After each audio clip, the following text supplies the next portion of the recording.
آج بھی اللہ سبحانہ و تعالیٰ آپ کے بارے میں کہتا ہے کہ یا ایھا الذین آمنوا توبوا الی اللہ توبۃ نصوحا، اے ایمان والو اللہ سبحانہ و تعالیٰ کی طرف پلٹ آؤ، آ جاؤ، واپس آ جاؤ، ایسے رجوع کر لو جیسے رجوع کرنے کا حق۔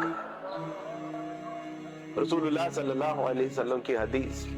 کل بنی آدم خطاؤن وخیر الخطائین التوابون، ہر انسان خطا کار ہے، لیکن اللہ سبحانہ و تعالیٰ نے فرمایا کہ بہترین خطا کار وہ ہے کہ جو اللہ سبحانہ و تعالیٰ کی طرف رجوع کرنے والا ہے۔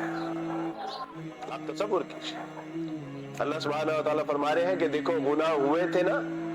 اگر تم اس کے اوپر شرمندگی کا اظہار کرتے ہو، اگر نادم ہو، توبہ کر لو گے تو میں تمہارے تمام گناہوں کو نیکیوں کے ساتھ بدل دوں گا۔ اور اللہ سبحانہ و تعالیٰ اپنے بندے کو مخاطب کر کے کہتے ہیں کہ اے میرے لوگوں، تم نے اپنے رب کی ویسے قدر کی ہی نہیں، وما قدر اللہ حق قدری، اور تو نے اپنے رب کی ویسے قدر کی ہی نہیں جیسے کہ قدر کرنے کا حق تھا۔ ہاں مجھے بتائیے کہ کیا آج کے دور میں ایسا مالک ہے کہ جس کے ہم تمام نعمتوں سے سرفراز کیے جاتے ہوں، اس کا دیا ہوا کھاتے ہوں، اس کی محنت اور مشقت کر کے جو ہے وہ اس کو راضی کرتے ہو، اور ایک دن آئے کہ اس کے تمام احسانات کو چھوڑ کے جو ہے وہ بگوڑے بن کے بھاگ جائے؟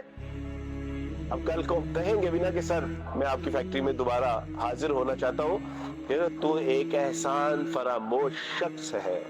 لیکن میرا اللہ کہتا ہے there is no problem، ہو گیا نا، چلو واپس آ جاؤ، پہلے جو غلطیاں کی تھیں ان تمام غلطیوں کو نیکیوں سے بدل دوں گا۔ شروع سے شروع کرتے ہیں، آج سے شروع کرتے ہیں۔ فرمایا کہ اگر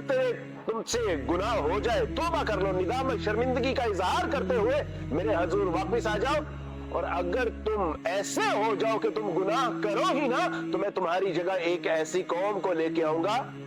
کہ جو گناہ کرے گی پھر توبہ کرے گی، پھر گناہ کرے گی پھر توبہ کرے گی۔ کوئی ایسا مالک ہے